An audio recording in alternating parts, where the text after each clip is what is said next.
You know what? We're going to get into this real quickly here. Just another example of some of these experts on the internet. We talked a couple of weeks ago about did we or did we not vote for Sting to be in the Wrestling Observer Hall of Fame? And we were talking about Sting's debut on All Friends Wrestling. And I said, what at this point, is Sting going to do yes, he's a personality, but we were talking about the announcement was made. He was signed to a multi-year full-time contract. And we asked the question, do what? But also, when we were talking about whether we voted for him in the Wrestling Observer Hall of Fame, you asked me, and I said, no, I didn't vote for Sting because there are so many really key historical figures and legends that are being forgotten by the passage of time, and with the youthful nature of the voting audience these days, they're younger than ever if Twinkle Toes got in. I'm sorry, but they must have reduced the base age of voters to 12. But I said, when there's guys like Wild Bull Curry that are not in the Hall of Fame, I couldn't vote for Sting. That was no knock on Sting. That didn't even say that Sting was not a Hall of Fame wrestler or candidate, but I couldn't see Sting being in a Wrestling Hall of Fame, along with a number of other people that were on the ballot that I didn't vote for, before a name like Wild Bull Curry. That was what the conversation was. And a friend of mine who shall remain nameless, but he sent me an email. He said, look at the comments on your YouTube channel, because normally I can't. That's a rabbit hole I do not have time to go down. Whenever one of our video clips has 500 or 1,000 comments on it, I don't have time, right? But he said, look at the comments to get a laugh at the people who think that they are wrestling experts and are so well versed in who should be in the Hall of Fame and who shouldn't and who should do this and do that. And there were a number of people who obviously, because they listened to us, because they know about wrestling, and they were agreeing or, had some pithy comments to make. But a bunch of people were like, well, who is this Wild Bill Cowery? And what, Cornette's off his rocker now. Why is he knocking Sting and burying Sting? You mean he thinks that this so-and-so that nobody's ever heard of or seen should be in a Hall of Fame before Sting? It's come to this, Brian, that you watch the New York Mets, right? You love baseball. Yes. Right? Very much so, yes. Okay. Is it knocking Willie Mays to say that Willie Mays shouldn't be in the Baseball Hall of Fame before Babe Ruth? No. You watch baseball, even though you are... I don't even know if you reveal your age publicly, but you're a mite younger than me. I'm 41. I'm not embarrassed by it. Well, there you go. 41 years old. So you were born in the year 1979. Correct. There's a lot of great baseball players that you have heard of, that you have read about, and that you've probably seen film or video of that played way before you were born, right? Oh, I mean... hundreds, if not thousands, yeah. Yeah, and you watch these people because you like baseball, and you want to know who these people were as well as the people you're seeing now. Correct. So explain to me how some jackoff on the internet, because Cornette's lost his mind, that Wild Bull Curry should be in a Wrestling Hall of Fame before Sting when they don't even know who the fuck Wild Bull Curry was. Well, to use baseball for this example, if I watch a New York Mets game on TV, let's say, and we have Keith Hernandez, Ron Darling, and Gary Cohn as our commentators, baseball, there's a lot in between the plays. There's a lot in between the pitches. There's conversation. They talk about baseball past. They're not ordered, do not bring up the Freebirds. Do not bring up the Dynamite Kid. I got blistered for bringing up the Freebirds one time. Yeah, they talk about the past, and you learn a lot, and it makes you seek things out. And now in the days of YouTube, it used to be, when I was a kid, my father had the baseball encyclopedia, and then I got one where you had the stats of every single baseball player on record ever. So you're able to compare what one guy did to another guy. But now with YouTube, you could seek out footage. I could watch Sandy Koufax instead of just hearing about him. But it's easy to go back and do that. With wrestling, if you're watching wrestling now, there's no broadcast mentioning Wild Bull Curry as an example right there. And if they did, they're not putting him in a historical context. It may be, oh, he's swinging a chair like Wild Bull Curry. Meanwhile, the commentator probably never saw Wild Bull Curry, if they actually said that. I think that's part of the problem. So for the average fan, if a fan was born after 2000, let's say, using that as the cutoff, and they know who Sting is because they were born right after his peak in WCW, and they maybe saw him in TNA, but they saw the big hoopla when he was brought back to WWE or brought into WWE for the first time, even though they really didn't do much with him except injure him and end his career.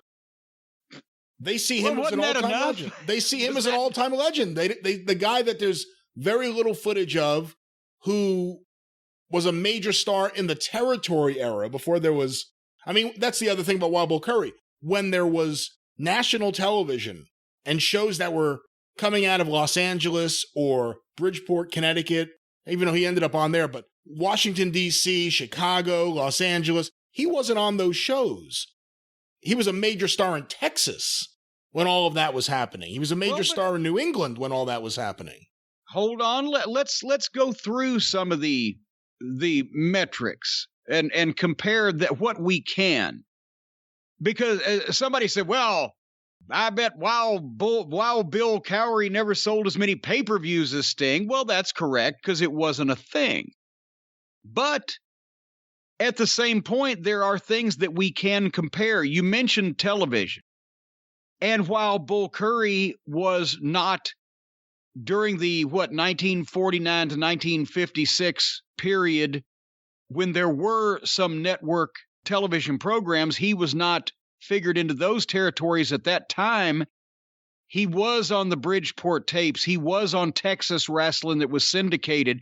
There was some syndicated television, but the point is, if you go, who saw which guy more on television, Sting or Bull Curry, honestly, cumulatively, it would go to Bull Curry. Because while Sting was on a national cable show, whether it be with TBS or, WCW, whatever, at the time, he was, and there was international television. Let's not even figure international in. Let's just figure in the United States of America. But at the time, Bull Curry was literally on territory television that was doing well for the entirety of the television era from the start until the mid-'70s somewhere, whether he was in Detroit or in Texas or in the Northeast or wherever the fuck he was, there was a television there. Sting was on television his entire career for 13 years, and not every week, national television from 1987 until 2000, right? Bull Curry was on some territories TV for 30 years. I say cumulatively, that may be an issue. I can guarantee you what is not an issue is live ticket sales.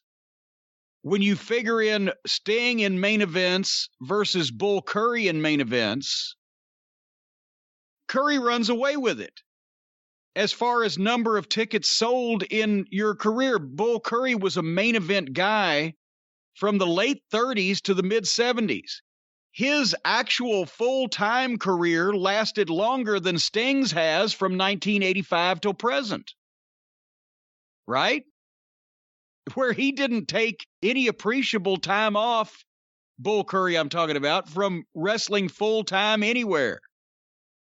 So Bull Curry technically sold many thousands of more live event tickets than Sting ever did in his career or ever has the ability to catch up to that number. Would you not agree? I think that's true. And of course, we got to remind everyone at Sting's peak, he wasn't even wrestling. He was a mute who hung out in the rafters and dropped in and then disappeared, attacking the NWO. And I'm not saying people see, I was trying not to knock Sting. I'm not knocking Sting, but that's true. He was his hottest when he wasn't wrestling. I'm not knocking him because the thing is, people expected that. So you can't say that, people didn't buy tickets to Nitro to see that, even though he wasn't wrestling. I think there were people that bought tickets just to see Sting make an appearance and beat up the NWO and leave. But again, you're talking about his peak being, a year and a half? A year? Bull Curry was a major drawing card for the state of Texas. Not just Houston, but the state of Texas. But you could look specific to Houston and see what he did there. And I actually think that's his biggest argument for being a Hall of Famer. Danny McShane's in. Bull Curry needs to be in. Well, but yes, especially if Danny McShane is in. But and that was in the days when they ran Houston weekly on Friday nights. That was the days when Houston ran the state, other than West Texas. Yeah.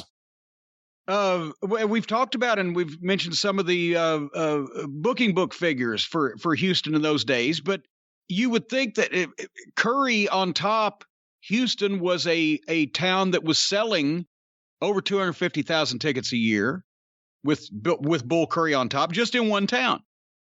So anyway, I'm sorry to all the newer viewers out there, but if you're going to compare apples to apples, no, there was no pay-per-view, but in terms of TV viewers, more people cumulatively on television saw Bull Curry wrestle than have seen Sting wrestle. And for live event ticket sales, it's so far apart, it's not even close that Bull Curry would be ahead of Sting.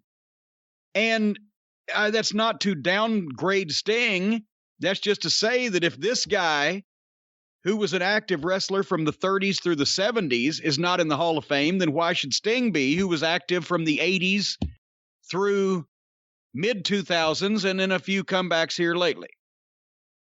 Doesn't make no sense to me. That's one of the big things, though. It's hard to compare, as you said, apples to oranges, things from the past to things now. I remember when, I guess it was maybe All Out or All In. I guess All In was first. When it was All In. Actually, it should have been the other way around. And they sold out pretty quickly, and it was a high ticket demand. People were saying, oh my God, all these great shows from the past, Mid-Atlantic and Mid-South, no one ever had this kind of ticket demand. But again, it's like saying that Mozart wasn't as good as the Beatles because they didn't sell as many vinyl records. Or, that Miley Cyrus is bigger than the Beatles because she sold more digital download. You know what I mean? Like, it's hard to compare with something that wasn't there. They were selling tickets to a specific area, and at best, maybe you had a phone number to call, but otherwise you had to go to an arena and buy a ticket. Yeah. Well, that was the thing. You either went to the arena and bought the ticket at the box office, or, Indianapolis, they used to do mail orders. If you sent a self-addressed stamped envelope and a check for the price of the tickets to Ross and Babcock, Ross and Young, and all locations of Leon's Tailoring, they'd mail you back tickets. And that's the way me and my mom got the tickets when we go to Indianapolis, go to the Expo Center, see Bruiser or whatever, in the mail. But yeah, you either had to go to the box office, and that's where you got the best ones, or you mail order, or the night of the event. That's why that in those days, your advance was somewhere around 25% of what your house ended up being, because most people would walk up. Now, before the pandemic, wrestling houses were usually the advance was 90% of your fucking house, because everybody can instantly buy tickets online. And it was all local. That's the other thing. It wasn't people flying in. We've talked about it before. Oh, yeah, no. With the Superdome, you put 28,000 people in the Superdome to see babies.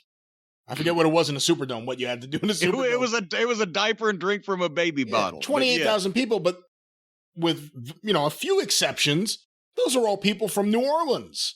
Well, to be perfectly honest, because Mid-South Television did acknowledge and promote the Superdome events, everybody in the territory knew when they happened. So you probably got, I would say, just by the terms of the sheer numbers of things, you got a dozen carloads of guys from Houston that had to come over. And I know the girls came from Jackson and Baton Rouge and Biloxi and Lake Charles. I'd see them all. All the girls came to the Superdomes. Not the Oklahoma girls.